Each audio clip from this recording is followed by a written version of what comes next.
নমস্কার বন্ধুরা, welcome to unicorn. What a match! কেন আমরা আইপিএল দেখতে এত ভালোবাসি, কেন আইপিএল দেখার জন্য একটা বছর ওয়েট করে থাকি, কেন এত এক্সাইটেড থাকি? কারণ এই টাইপের ম্যাচ দেখবো বলে। মুম্বাই ইন্ডিয়ান্স বনাম royal Challengers Bangalore, finally IPL এর একটা দুরন্ত ম্যাচ দেখলাম। এই মরশুম ক্লোজ কন্টেস্ট একটু কমই হয়েছে, তো সেখানে যখন এই টাইপের ম্যাচ হয়েছে ভাই ভীষণ রকম এনজয় করেছি। দারুণ ম্যাচ হয়েছে। যদিও পার্সোনালি আমি আরসিবির ব্যাটিংটা অত ভালো করে ফলো করতে পারিনি, কারণ মোহনবাগানের ম্যাচ ছিল, সেমিফাইনাল ম্যাচ ছিল, বাট মুম্বাইয়ের ব্যাটিংটা দেখলাম এবং যেরকম খেলা দেখলাম ব্রিলিয়ান্ট। তো আরসিবি 221 রান করেছিল, একটা রান ফেস্ট ছিল আজকের, একদম মানে দারুণ পিচ, বেল্টার পিচে আরসিবি দারুণ ব্যাটিং করে 221 রান করে। বিরাট কোহলি 42 বলে 67 রান করে এবং একটা স্টেবল স্টার্ট দিয়েছিল আরসিবিকে। সল্ট তাড়াতাড়ি আউট হয়ে যাবার পরেও দেবদত্ত পাডিক্কালের সঙ্গে ভালো পার্টনারশিপ করে। তবে মেনলি কিন্তু আরসিবির ইনিংসটায় আর কি অ্যাক্সেলারেশন নিয়ে আসে রজত পাটিদার। 32 বলে 64, 200 স্ট্রাইক রেটে ব্যাটিং করে রজত পাটিদার। দারুণ ফর্মে আছে, সৈয়দ মুস্তাক আলী ট্রফি থেকে শুরু করে যেই টুর্নামেন্টেই খেলছে দারুণ ফর্মে আছে এবং ওই কারণে আমি তাকে আজকে আমার ফ্যান্টাসি টিমের ক্যাপ্টেনও বানিয়েছিলাম। দারুণ একটা ইনিংস খেলেছে। তবে জিতেশ শর্মা যে ফিনিশিংটা দিয়েছে 19 বলে 40, সেটা কিন্তু মেনলি 221-এ পৌঁছতে আরসিবিকে সাহায্য করে, নয়তো 15-20 রান শর্ট হতে পারতো। আর সেটা হলে দেখতেই পেয়েছো আজকে কিরকম ক্লোজ ম্যাচ হয়েছে। ফলে জিতেশ এবং রজত পাটিদার দুজনের কিন্তু একটা বড় ভূমিকা ছিল 221 রানে আরসিবিকে পৌঁছানোর জন্য। আর মুম্বাইয়ের ব্যাটিং শুরুর দিকে চলেনি, মুম্বাই রীতিমতো স্ট্রাগল করছিল। রোহিত শর্মা 17 করে, রায়ান রিকেলটন 17 করে, উইল জ্যাক্স 22 করে, সূর্যকুমার যাদব ক্যাচ মিস হবার পরেও 26 বলে 28। এই টাইপের নকগুলো হয়তো মুম্বাইকে হেল্প করছে না। আগের দিন তিলক কিছুটা স্লো খেলেছিল, আজকে সূর্য খেললো এবং সূর্য যখন আউট হচ্ছে 12 ওভারে বোধহয় 99 রান, 4 উইকেট, 8 ওভারে 123 রান অলমোস্ট দরকার। সেখান থেকে ভাই হার্দিক পান্ডিয়া এলো। যারা রিসেন্টলি ক্রিকেট দেখছো, হার্দিক পান্ডিয়াকে সোশ্যাল মিডিয়া থেকে ছাপড়ি বলো। আজকে হার্দিক পান্ডিয়া যে ইনিংসটা খেলেছে 2019, 2020 এই সময় হার্দিক পান্ডিয়াকে আমরা রেগুলার এই টাইপের ব্যাটিং করতে দেখতাম। কি খেলাটাই না খেললো। এবং তারই সঙ্গে ভাই তিলক ভার্মা, আগের দিন কিছুটা অপমান করা হয়েছিল তাকে, যেভাবে তুলে নেওয়া হয়েছিল খারাপ লেগেছিল, আজকে কিন্তু জবাব দিয়েছে। তিলক 29 বলে 56 করে, হার্দিক করে 15 বলে 42।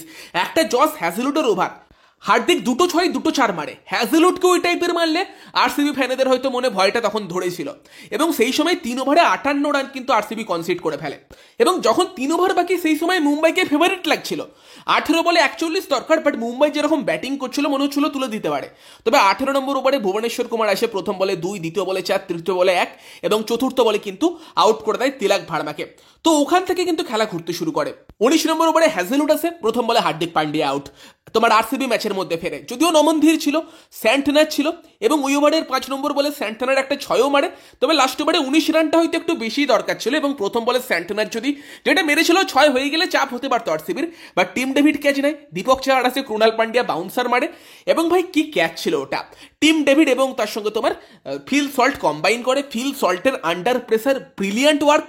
ফিল সল্ট দারুণ ওখানে কাজ করেছে এবং ওই ক্যাচটাতেই ম্যাচ জিতে যায় তোমার আরসিবি। পরে নমনধীর একটা 4 মারলো, পরপর 2 বলে 2 ছক্কা দরকার ছিল ম্যাচটাকে সুপার ওভারে নিয়ে যেতে। নমনধীর আউট হয়ে যায়, আরসিবি কিন্তু লাস্ট অব্দি তোমার 12 রানে ম্যাচটা জেতে এবং আরসিবিও কিন্তু রেকর্ড করছে এই মরশুম। তোমার 17 বছর পর চেন্নাই থেকে চেন্নাইকে হারালো, 10 বছর পর মুম্বাই থেকে মুম্বাইকে হারালো। তো আরসিবি এখনো পর্যন্ত ভালো খেলছে, একটা ম্যাচ হেরেছে অবশ্যই, বাট রীতিমতো ভালো কিন্তু খেলছে। বাকি অনেকের এরকম রোহিত ফ্যানের কমেন্ট দেখছিলাম যে রোহিত যে লেগাসি তৈরি করেছে পান্ডিয়া সেটা নষ্ট করে দিচ্ছে অ্যাজ এ ক্যাপ্টেন। তবে একটা কথা বলো, ক্যাপ্টেন রোহিতকে পান্ডিয়া অ্যাজ এ অলরাউন্ডার কত হেল্প করেছে, কত ম্যাচ জিতিয়েছে, বাট ক্যাপ্টেন পান্ডিয়াকে কি রোহিত শর্মা এখনো অবধি হেল্প করতে পেরেছে? রোহিত যেরকম অফ ফর্মে চলছে সেটাও মুম্বাইকে হেল্প করছে না, কারণ 5টা ম্যাচ হয়ে গেছে, একটা ম্যাচ খেলেনি রোহিত, বাকি 4টে ম্যাচে কোনো ইম্প্যাক্ট নেই কিন্তু রোহিত শর্মার। তো রোহিতের থেকেও আমরা চাই বড় স্কোর যেন আসে।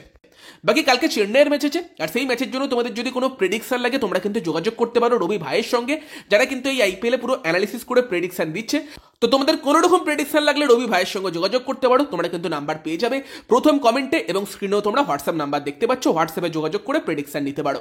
তো যদি আমরা কথা বলি কালকের পাঞ্জাব বনাম চেন্নাই ম্যাচ নিয়ে, দুপুরে অবভিয়াসলি কেকেআর নামছে, রাত্রিবেলা নামছে পাঞ্জাব চেন্নাই এবং সেই ম্যাচের দিকেও আমাদের নজর থাকবে, চেন্নাইয়ের দিকে নজর থাকবে, কারণ অবভিয়াসলি মুম্বাই চেন্নাইকে নিয়ে আমরা যাই বলি না কেন, এই টিমগুলো আইপিএল এর তোমার উপরের দিককার টিম, যারা 5 বার করে চ্যাম্পিয়ন হয়েছে।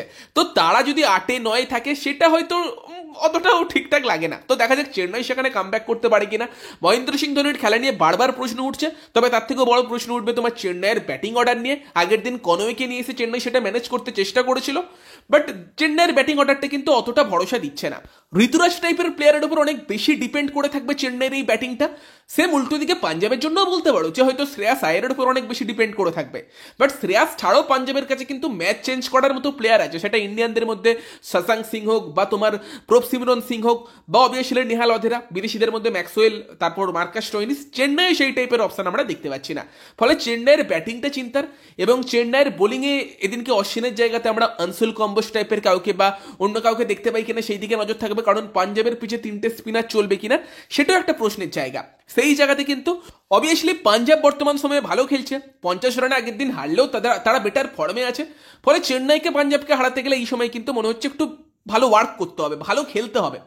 মেবি টপ 3-এর ওপর কিন্তু আবারও বড় দায়িত্ব থাকবে, শিবম দুবে টাইপের প্লেয়ারকে হয়তো জ্বলে উঠতে হবে, চেন্নাই ফ্যানেরা সেটাই এক্সপেক্ট করবে, আর বোলিংকে দারুণ কিছু করতে হবে, টপ ক্লাস আর কি পারফরমেন্সটাই নয়তো পাঞ্জাবকে হারানোটা চেন্নাইয়ের জন্য কঠিন হতে পারে।